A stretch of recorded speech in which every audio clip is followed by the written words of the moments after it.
particularly in today's world, avoiding personal branding is just really not an option. And I'm not sure it ever has been. People point to the rise of social media as building up the hype of personal branding, but we've always had a need for personal branding. We've always had a need to communicate the value that we bring to the world. So our medium is different in the way that we communicate it. We use, online and social media and other digital technologies to help us, but we've always done this work and there's always been a need for this work. That was Jill Avery, a marketing professor at Harvard Business School and personal branding expert. Last year, Jill co-authored a paper in the Harvard Business Review called A New Approach to Building Your Personal Brand. Jill is not only a personal branding expert, she's also a friend and a wonderful human. I can't wait for you to hear what she has to share with us about personal branding. Let's do this. Let's do this. Let's talk about talk. Welcome to Talk About Talk podcast episode number 172, Building Your Personal Brand with Harvard Business School professor Jill Avery. In this episode, you're going to learn why personal branding is so important. Mandatory, really, and also a few reasons why many people seem to hesitate or even reject this whole premise of personal branding.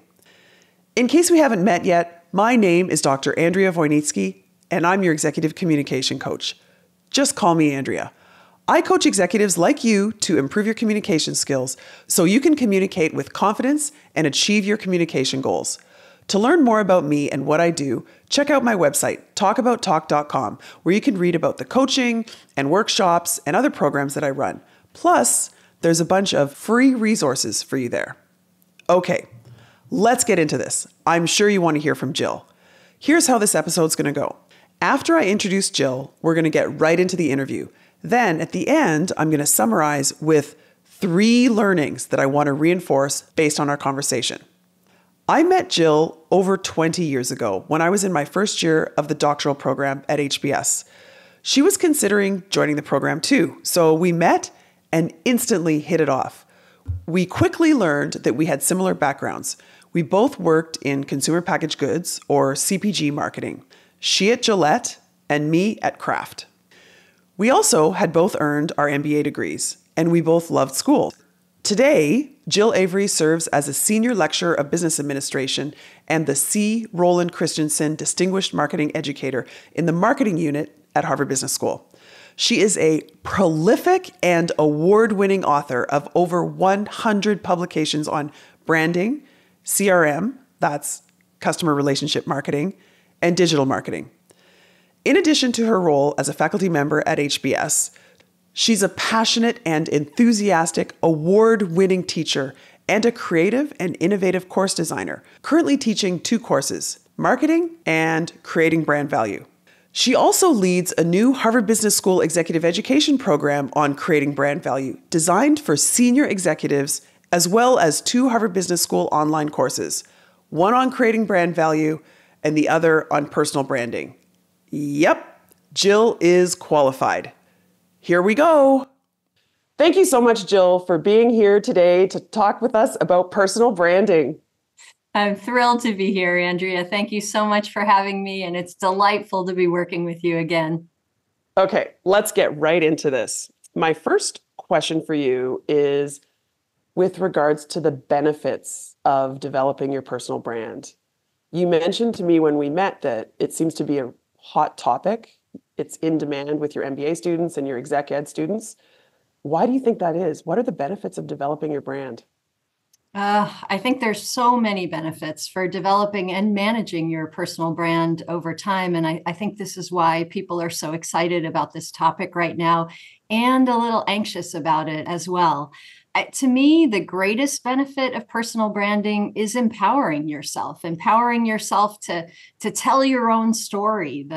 Think about personal branding as giving you the opportunity to tell the story that you want to present to the world about who you are and what value you have to offer and what difference you'd like to make in the world and how you can create value for those around you.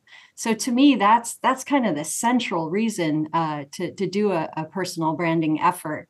There's lots of secondary effects, things like enhancing your visibility in your field and establishing yourself as an expert, making yourself more memorable to the people that you meet, enabling you to fit in by communicating something about your legitimacy to be in a space, and enabling you to stand out by communicating what makes you different, what makes you unique in a certain group of people.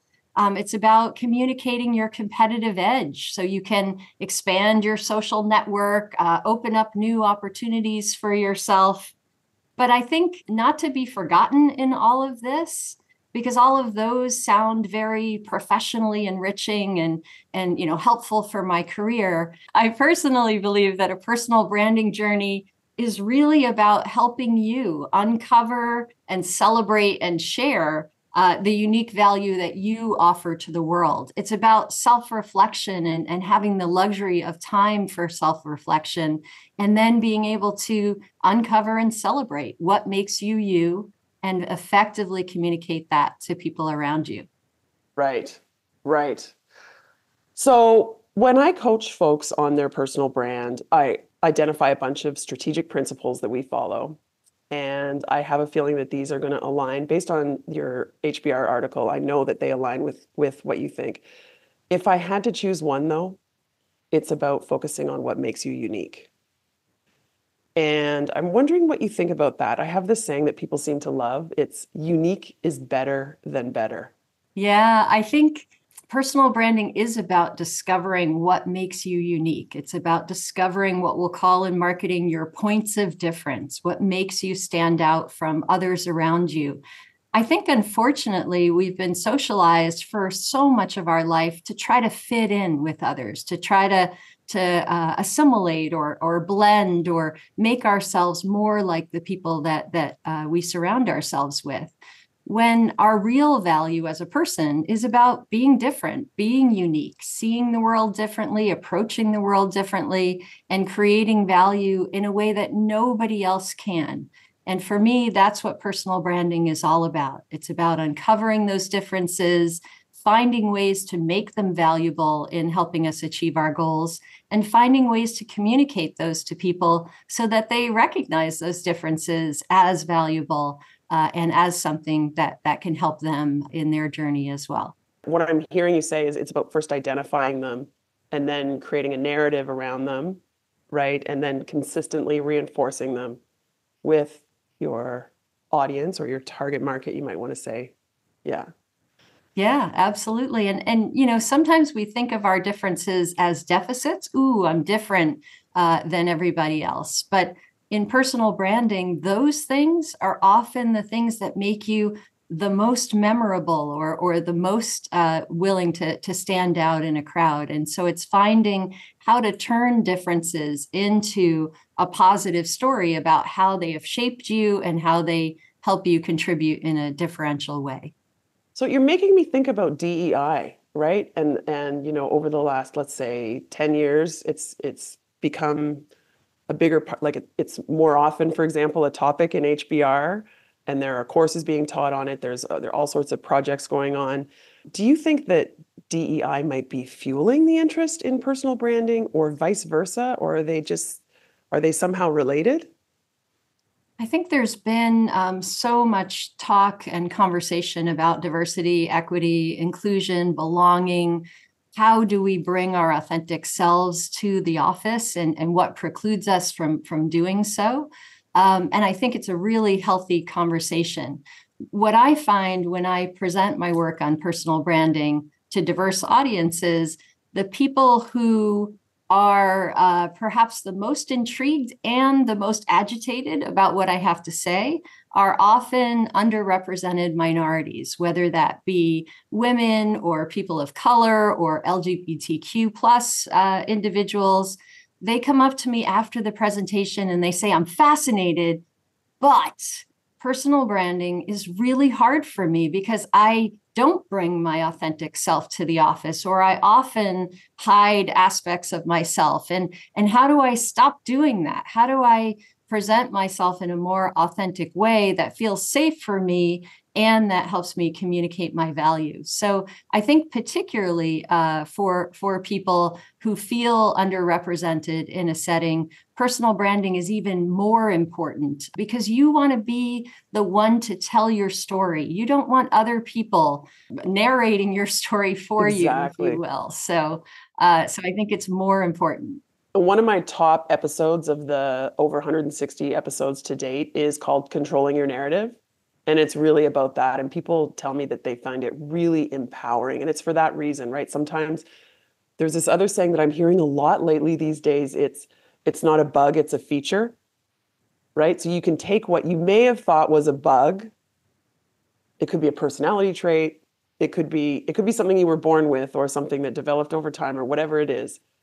You think it's a bug, or people tell you it's a bug, and you can, turn it within reason. You can turn it into a feature by controlling the narrative around it and establishing it and reinforcing it as part of your personal brand.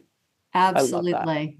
I think a big part of personal branding is what I'll call embracing your blemishes, Oh, I like that. finding those things that are different about you and that you may have hidden in the past because you might have been anxious about them, and finding ways to turn those blemishes into something more memorable about you. Beautiful. I love that. Embellishing your blemishes. Love it. Love it. So you said that it may be an even more powerful exercise. I'm paraphrasing, but it may be an even more powerful exercise for folks who do already have unique characteristics about them, and they may have been hesitant to do so. Let's shift that now to what about junior folks who are more early in their career versus the senior leaders? For whom is personal branding more important, or is it the same? I don't ever like to answer a question with both, but I'm going to say both here, Andrea. I think early in your career, you need to think about your personal brand as a somewhat blank slate, right? You haven't started to fill up the narratives or communicate the narratives about who you are and what you have to offer. Your resume, if you will, is a little sparse. Your LinkedIn profile, a little empty. So early in your career, you're looking for opportunities to begin to tell your story, to begin to establish your credibility, to build connections. Think about early in your career as making a first impression. And we know in communication the importance of first impressions and managing them strategically. So as a new employee, everything you do is being watched and observed and assessed and evaluated. And so everything matters when you're early in your career. But later in your career, personal branding and the need for it doesn't end. I think of personal branding as an ongoing journey of negotiating and renegotiating our personal brand with others around us. And that renegotiation needs to happen over your lifetime because you're not the you that you were yesterday. You're changing, you're growing, you're developing. So there's new narratives, there's new attributes, there's new value to be communicating to the world. Right. I think the other thing for senior leaders is to remember that while you're focused on promoting your personal brand, in doing so, especially if you do so authentically, genuinely, with humility, with vulnerability, you're creating the conditions and the culture at work to allow others on your team to bring their authentic selves to work. The more vulnerable you can be in your personal branding effort as a senior leader, the more it makes it okay for everyone on the team to express who they are and their individuality and the value that they'd like to bring. That is such a good point. That's such a good point. I also share your opinion that it's important throughout your career. You and I both have kids in their 20s, and first impressions are really important. You need to nail your self-introduction and then follow up by reinforcing. That said, it is a lovely time when you can experiment, right? And I sometimes say, when I'm doing workshops in particular, I say, the most common mistake people make with their brand is copying others. But it's kind of okay to do that early in your career because you're experimenting with different, if you want to call them personas or points of difference. And we're social learners, right? We look around We see other people who are successful. Oh, I'm going to try what she tried, or I'm going to try what he tried and see if that works for me and how it feels. When you get to be a middle manager and definitely a senior manager, you're never going to reach your potential, I don't think, unless, again, you're really celebrating what makes you unique, right? Yeah, I think there's a lot to be said, though, in personal branding for modeling after others, right? If I think about my personal brand, Yeah. it's definitely influenced by many of the mentors that I've had in both my professional and personal life. Not that I'm embodying or trying to be someone else, Mm-hmm. but I've picked up tips and tricks and strategies along the way that I've incorporated and that I enact authentically in my brand that helped me be the person that I am today. So I think that practicing modeling is an important part of exploring your personal brand. Yeah, I think that's a really important point. While we're celebrating our uniqueness, we are social learners, and we should be unapologetic about taking advice that we modeling other successful folks. Again, the word though is that you used is authentic, right? It needs to feel true to you. You're not trying to act a certain way. You're like, oh, that's interesting. I'm going to try that, right? Yeah, it's an interesting balance. So a couple times you've said the word points of difference, and it just reminds me back in the day, you and I both worked in consumer packaged goods, and then we shifted to academia, and now you're teaching in the MBA program and the exec ed program, and I'm coaching folks, and but we still have this CPG background, We like do. writing the advertising brief. Do you remember writing that document? Like, this is the brand name, the brand personality is this, the brand values are this, here's the benefit, here's the differentiator, here's all these things. So, is this a perfect analogy? Like, can we take a product brand strategy document and use it to fill in what our personal brand is? So I think there's a lot of points of overlap between marketing products and Yep. brands and marketing people. Yep. And when I started approaching this area of research, I relied upon the big body of research that we have in the product and brand area for branding versus the people branding area, which was more underdeveloped. So I think there are concepts that transfer incredibly well. I'll talk about one step in the personal branding process as creating a personal value proposition. And Right. that's a 4-part strategic statement that looks just like a customer value proposition. So Yeah. if you take my MBA marketing course, you'd be like, I recognize that. And I think it translates really well. It encourages us to focus on who is our audience, who are we branding for, to focus on the people on the other side of the table. It enables us to think about that point of difference or that unique value Right. claim that we'd like to make. And it helps us understand that we do that in the context of competition. And it allows us to imagine the evidence or the proof points that we Right. need to put forward. So there's a nice parallel between the world of products and people. Right. But I think there's one really important difference between marketing a product and marketing a person. And that is that we are human and we act human. And that means we make mistakes and we sometimes act off brand. And we do things that aren't always accretive to our brand or creating brand equity in a more positive way. Mm. And so when we're managing a personal brand, we have to get good at managing inconsistencies or multiple identities. I think there's other things that get in the way of personal branding that we just don't have to worry about on the product branding side. Oh. Things like we're personally and psychologically invested in ourselves to the point where we're biased. We can't easily see our weaknesses. So when we do a personal brand audit on us, we can't really interpret the data well by ourselves. We might need other people to come in and help us interpret that. So because it's us and because we're human, it is a little bit different from marketing products and Yeah, regular brands. I can see that. It would be, so I was thinking as humans, no matter what, every day that goes by, we're also aging. But so is a brand, right? Like you could, if you were forced to, you could even say what you were just talking about is similar to like a brand transgression, right? It is. It is. We have brand crises in both personal branding and in product branding that we need to manage and negotiate our way through. Yeah. Yeah. So it's like it's a force fit, but I love your point. It's actually the difference is that we're human and the box of Tide on the shelf is not. Yes. And Right. so it's much easier to manage the brand of a box of Tide because Tide doesn't act up over time. Yeah. Much easier, but not nearly as satisfying. Exactly. Right? Because again, we're self-interested. So, okay, I love it. I love it.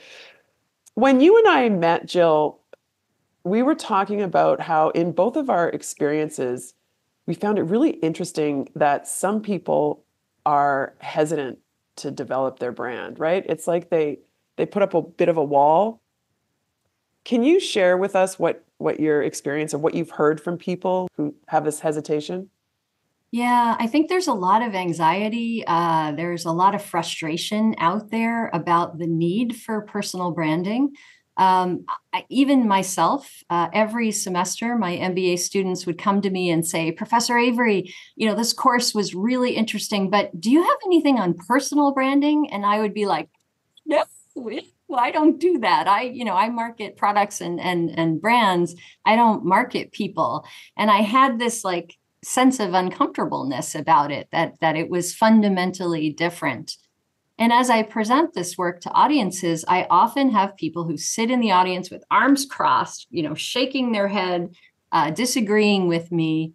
And they come up afterwards and they start to argue that they don't want to be a personal brand. They don't want to feel commercialized by this, that they just want to act authentically. They just want to present themselves without having to be strategic or intentional about this. So it feels to some people false. It feels like they're an actor on a stage rather than just being themselves in life.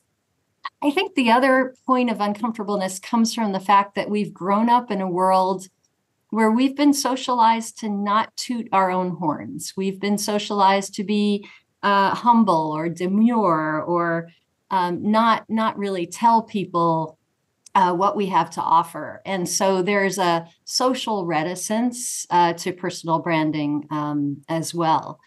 And then there's other people who have seen people's efforts at personal branding that have gone awry. And, Right. some people do this in a very inauthentic way or a Right. smarmy way, or they're too salesman-y and it feels uncomfortable and people don't want to be perceived as that themselves.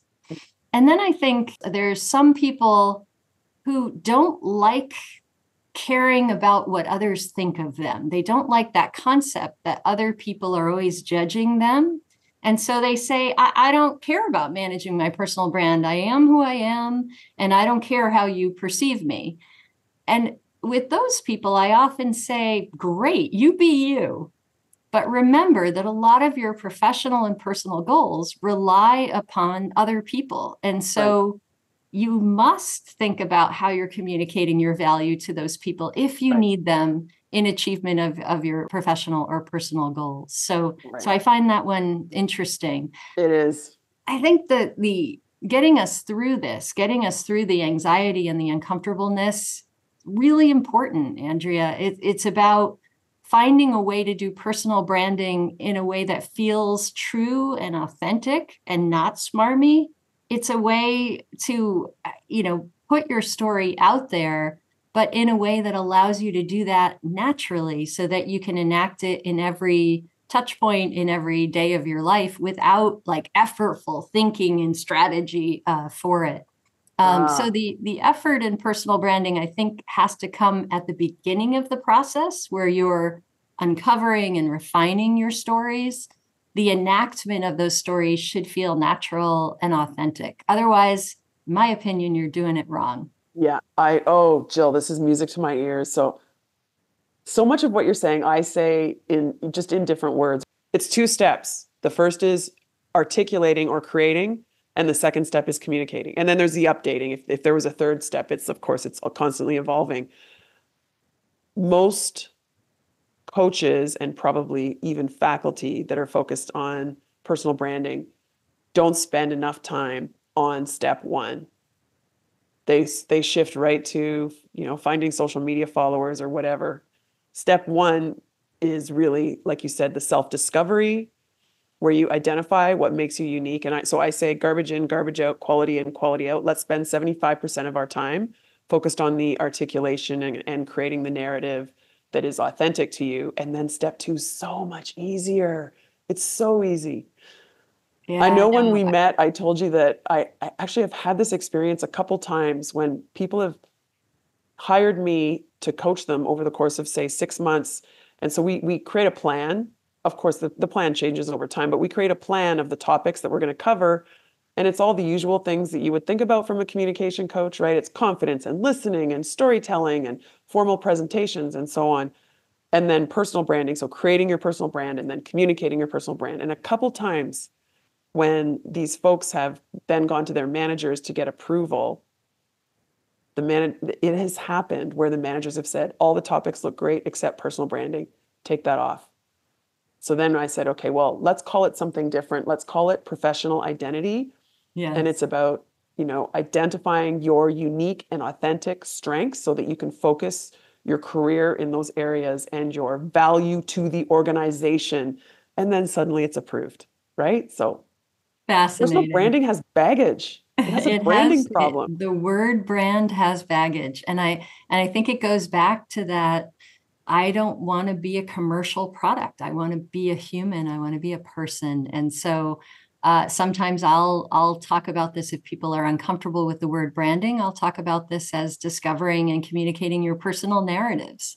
Yeah, This is about storytelling it is. and getting people comfortable with uncovering, composing, and creating the stories that make them, and then communicating those. Beautiful, beautiful. So I've called them themes. I like calling them stories. That's wonderful. So so some people have different, it's not to say other people's definition is wrong. It's just that's not what you and I are talking about. We're not talking about monetizing people. We're not talking about creating different people, right? Or changing a person. It's discovering their stories. I really like that. So so separate from that misconception, are there any mistakes or maybe other misconceptions that you have witnessed that people make when they're developing and managing their personal brand? There's a few common mistakes that people make in personal branding. I think the one, and it stems from the anxiety and the hesitation that we've been talking about, Andrea, is having an underdeveloped or insufficient personal brand. And Mhm. this might be characterized by a person who says, "Oh, I don't have a LinkedIn profile."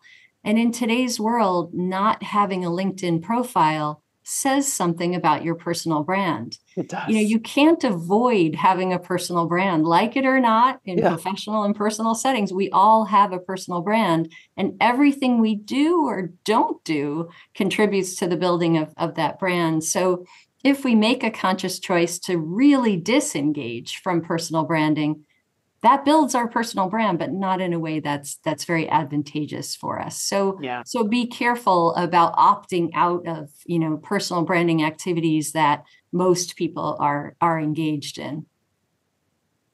A long time ago, years ago, I wrote a blog, an email newsletter about, this main point that we all have a brand, whether we choose to strategically manage it or not. And you might be surprised at how easy and even enjoyable or satisfying it is to do some of that discovery work and then develop your brand.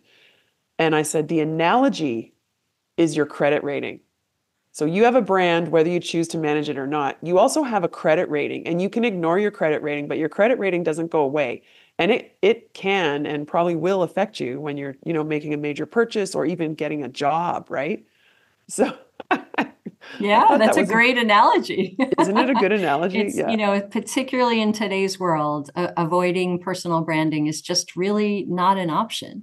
And I'm not sure it ever has been. People point to agree. the rise of social media as building up the hype of personal Yeah, branding, but we've always had a need for personal branding. We've always had a need to communicate the value that we bring to the world. So our medium is different in the way that we communicate it. We use, online and social media and other digital technologies to help us, but we've always done this work, and there's always been a need for this work. We've always had a reputation or an identity, right? So when I'm working with my clients on defining first what personal brand is, it is, I say to them, if you're thinking reputation and identity, you're bang on. That's really what we're talking about. Exactly. So do you want to work on that? I hope so. Yeah, I explain it to my students as the image that other people hold about you in their head. And that image is very impactful because it affects the way people perceive you, understand you, value you, experience you.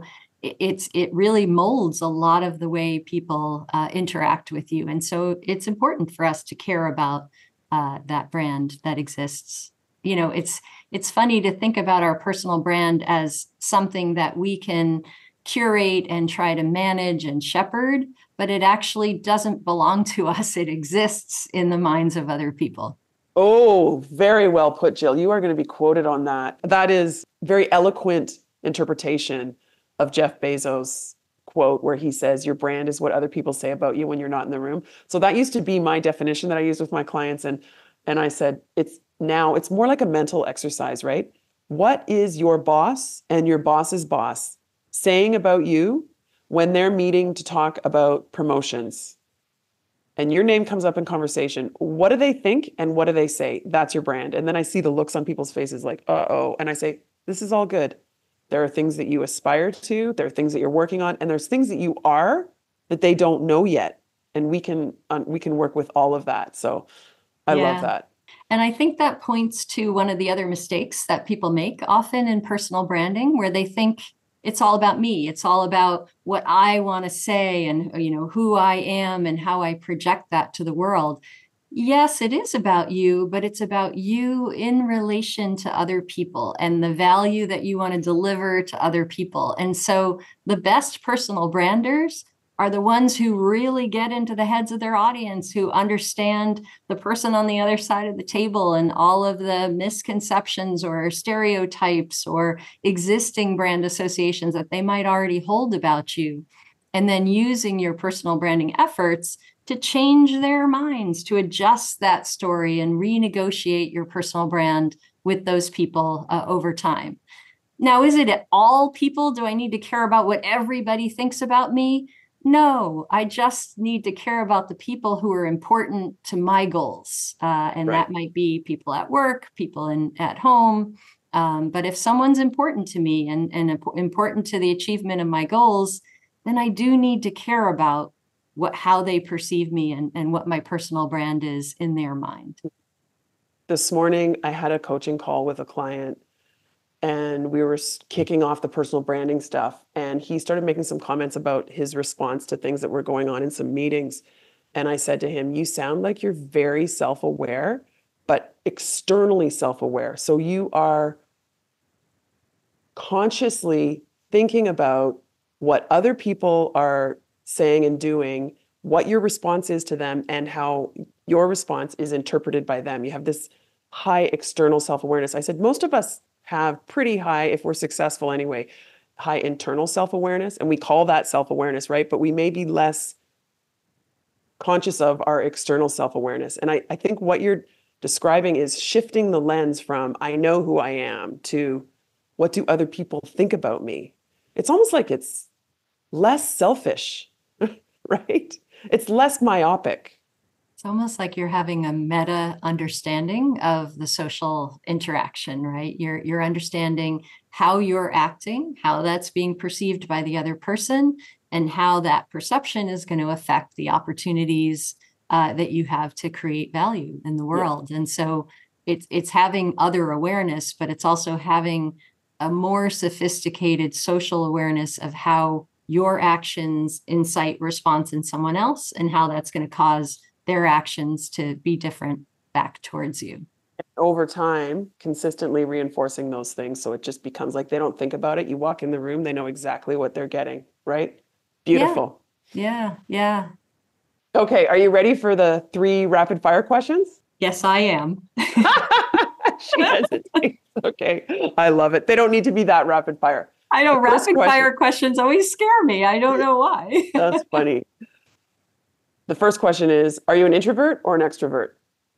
Oh, I think I'm an extroverted introvert. As a professor, I speak in public every day, but I still get nervous before every class. It's amazing to my students to see that and to hear that. And they say, but you seem so calm. And I'm like, no, inside I am shaking every time I have to do public speaking. So that's why you do so well, Jill, because you have positive energy. That's what I tell my clients. When you feel that adrenaline in your I feel it in my chest too. Don't think, "Oh no, I'm nervous." Think, "Yes, now I've got the positive energy to go out there and knock it out of the park." And that's what you do. Yes, Yes. definitely. One of my colleagues at Harvard Business School, Allison Wood Brooks, has a fascinating piece of research that teaches managers to reframe nervousness to excitement Yeah. to enhance their Yeah, performance. I And read so that. I'm not nervous, I'm excited, says Yes. Allison. And even just saying excited, it makes you smile when you say it, right? I'm excited Exactly, versus nervous. exactly. Excited.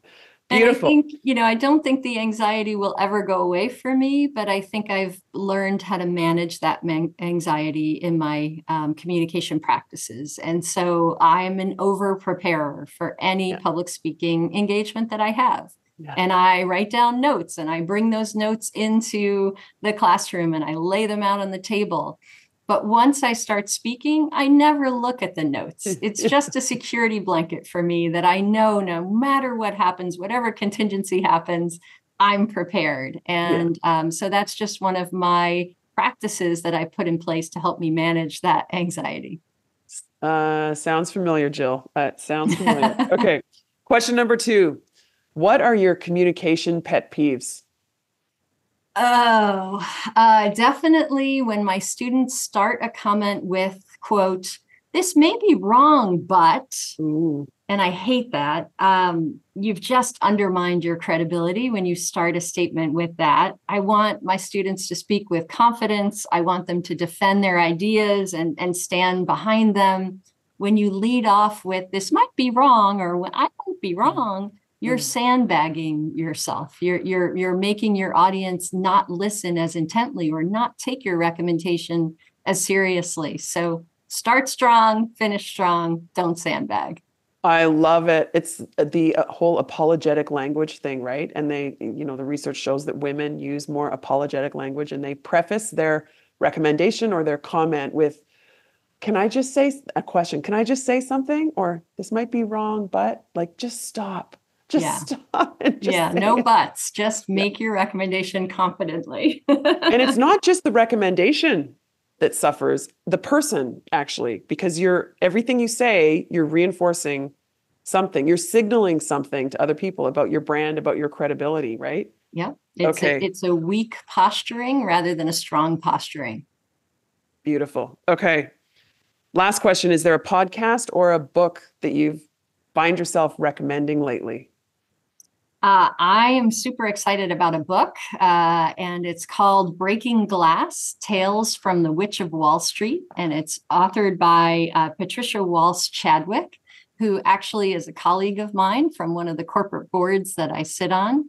It's a fascinating memoir. It's a hero's journey about a woman who grew up in a religious cult, who was expelled from the cult at age 17 with no education, no money, no place to live, and who worked herself up from that beginning as a receptionist in a brokerage firm to become a senior partner on Wall Street, breaking all kinds of glass ceilings, having lots of trials and tribulations and adventures along the way. And I love this book. It's a story about perseverance.